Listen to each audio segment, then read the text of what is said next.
Good morning all my dear students.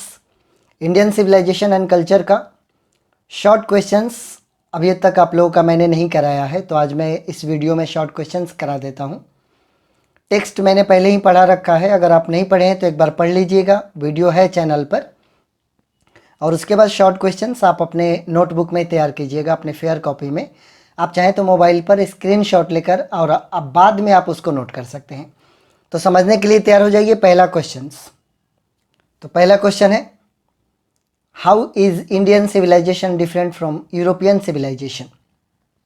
भारतीय सभ्यता European सभ्यता से किस प्रकार से भिन्न है?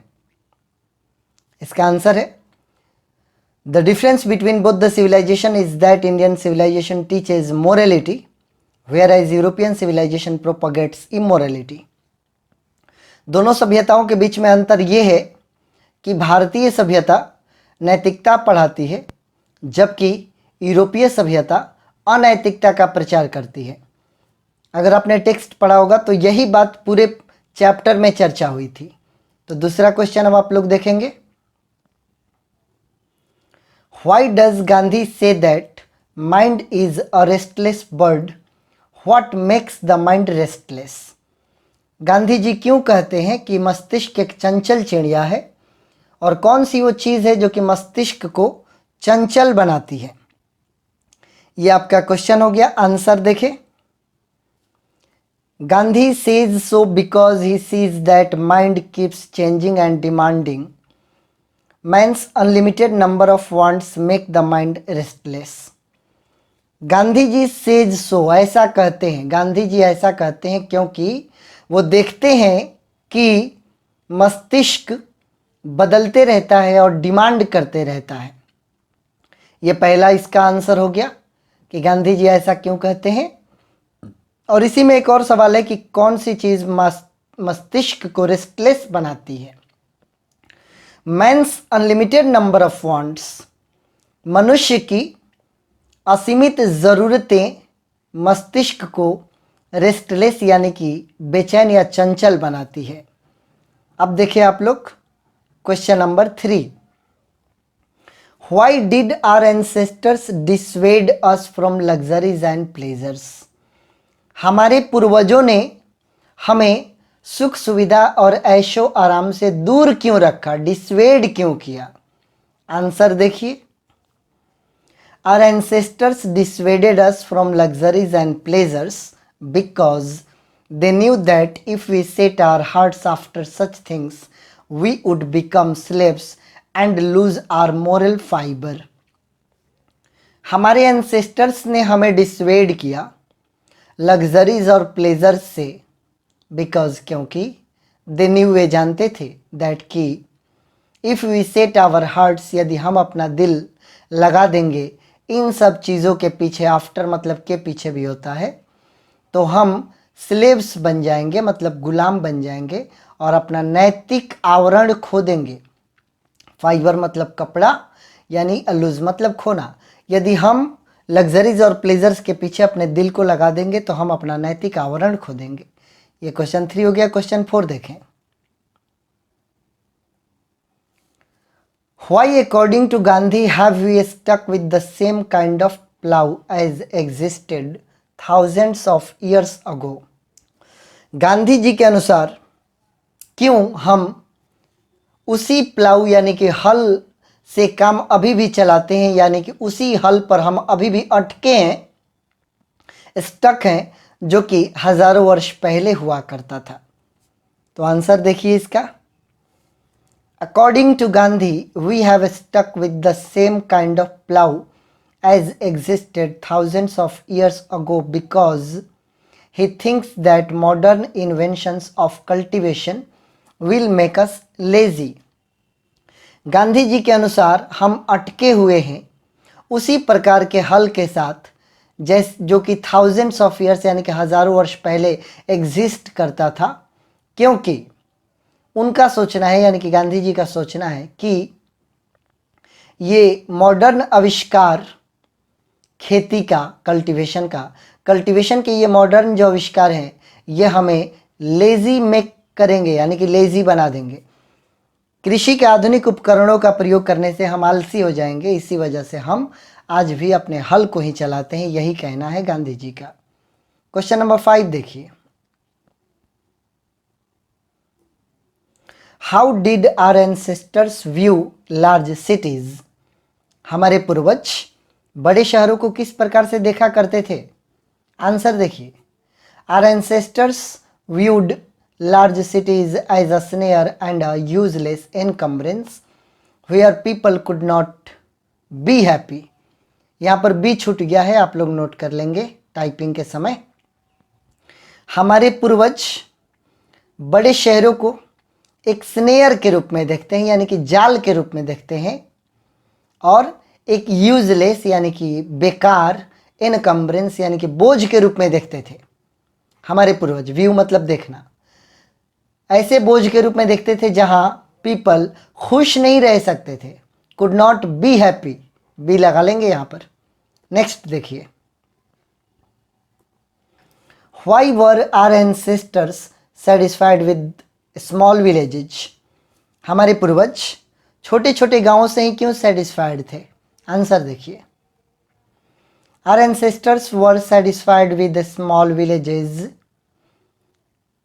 बिकॉज, यहाँ पर लगा लीजिएगा, छूट गया है विलेजेस के बाद, because they knew that cities were a place where there were robbers, prostitution and evils around, यहाँ पर all छूट गया है, लगा लीजिएगा, and poor people were robbed by rich men। Answer देखें, हमारे पूर्वज छोटे छोटे गांवों से ही संतुष्ट थे, बिकॉज यहाँ लगाएंगे क्योंकि वे जानते थे कि सिटीज़ यानी कि शहर एक ऐसे प्लेस के रूप में जाने जाते थे जहाँ बहुत सारे रॉबर्स रहा करते थे, डकैत, प्रोस्टिट्यूशन यानी कि वेश्यावृत्ति हुआ करती थी, एंड इविल्स यानी कि बुराइयां हुआ करती थी, ऑल अराउंड मतलब चारों ओर, ऑल लगा लीजिएगा यहाँ पर, और गरीब लोगों को वहाँ रिच लोगों के द्वारा रॉब कर लिया जाता था, मतलब कि लूट लिया जाता था।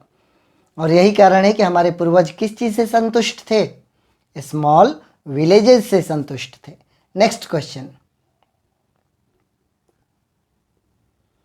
How did our ancestors enjoy true home rule?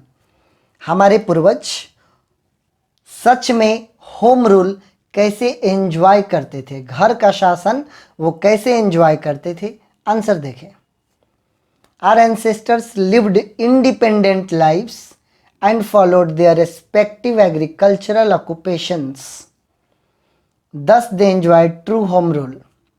हमारे पूर्वज लिव्ड जीते थे, इंडिपेंडेंट लाइव्स स्वतंत्र जीवन, एंड फॉलोड और पालन करते थे their respective agricultural occupations, occupation में इस लगा लीजिएगा, और वे अपने अपने अपने कृषि वाला पेशे का पालन करते थे, ऑक्यूपेशन का पालन करते थे, स्वतंत्र जीवन जीते थे, अपना अपना कृषि का काम करते थे।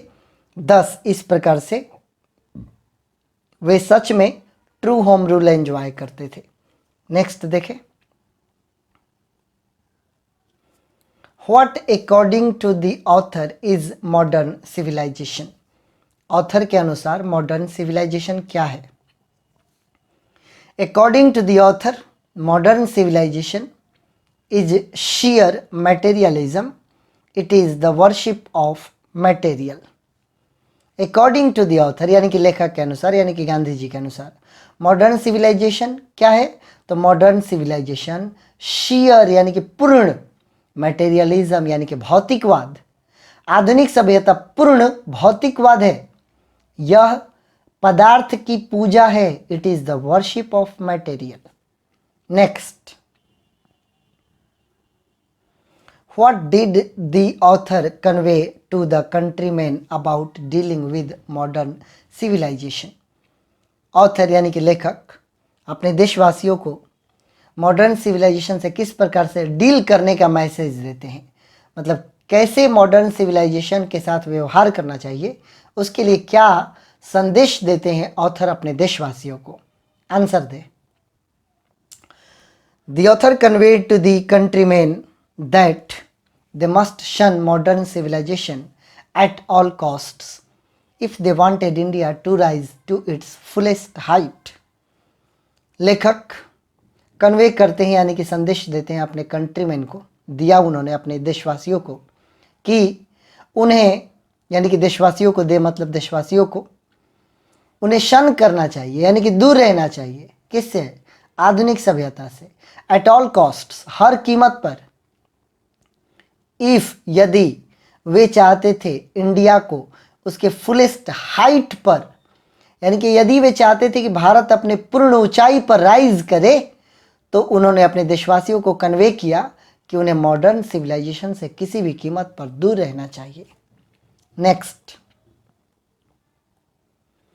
What is the distinguishing characteristic of modern civilization? आधुनिक सभ्यता की प्रमुख विशेषता क्या है? The distinguishing characteristic of modern civilization is an indefinite multiplicity of human wants.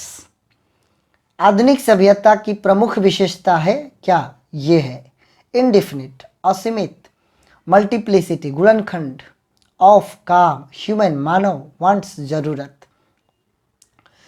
आधुनिक सभ्यता की प्रमुख विशेषता है मनुष्य की जरूरत को indefinite यानी कि असीमित गुणनखंड करना यानी कि बढ़ाना। Next, The author perceived danger from modern civilization. How? लेखक को आधुनिक सभ्यता से खतरा महसूस हुआ। कैसे? क्या खतरा देखते हैं लेखक आधुनिक सभ्यता में? आंसर देखें। The author saw that some of the modern inventions were too maddening to resist. Man was in danger of bartering away their permanent features for momentary pleasures.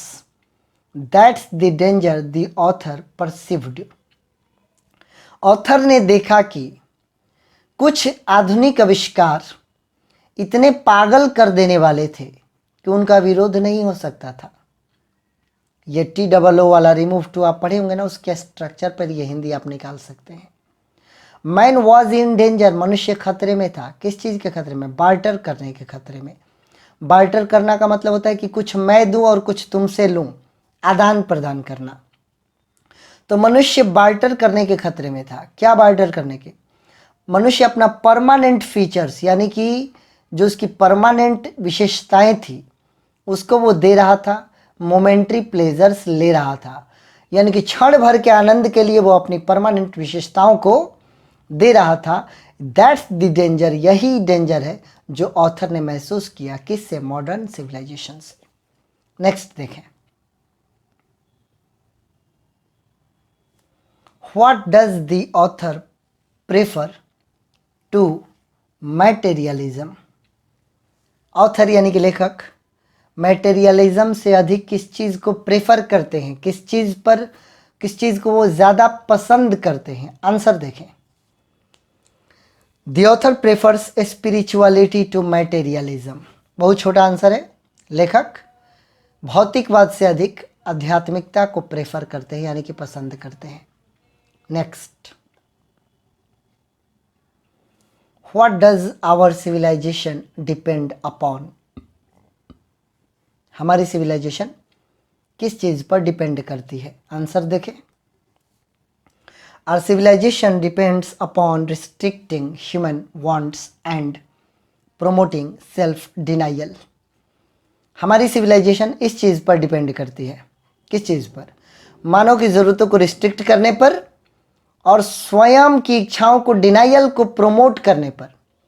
हमारी सिविलाइजेशन इसी पर डिपेंड करती है कि मानव की ज़रूरत को कम किया जाए और स्वयं से डिनाई किया जाए अपनी तमाम इच्छाओं को। इसको प्रोमोट करता है हमारा civilization. Next, what is civilization in the real sense of the term? वास्तव में सभ्यता क्या है? आंसर देखें।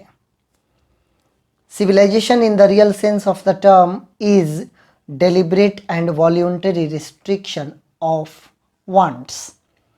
सभ्यता वास्तव में ज़रूरतों को जानबूझकर और स्वेच्छा से पाबंदी लगाना ही सिविलाइजेशन होता है। सभ्यता क्या होता है? तो डेलिब्रेट यानी कि जानबूझकर, वॉलेंट्री यानी कि स्वैच्छिक यानी कि स्वयं की इच्छा से, वांट्स पर यानी कि ज़रूरतों पर हम क्या करें, रिस्ट्रिक्शन लगाएं। रिस्ट्रिक्शन मतलब पाबंदी लगाएं। तो यहाँ पर आप लोगों का 14 शॉर्ट क्वेश्चंस मैंने करा दिया। इसको आप लोग अपने फेयर कॉपी में नोट रखेंगे, इसको लर्न करेंगे, ये आपके एग्ज़ाम में हेल्प करेगा। और आगे के भी लेसन्स ग्रामर और बुक के हम आपको इस वीडियो के माध्यम से, अन्य वीडियोज़ के माध्यम से आपको पढ़ाते रहेंगे। Okay, bye bye, see you.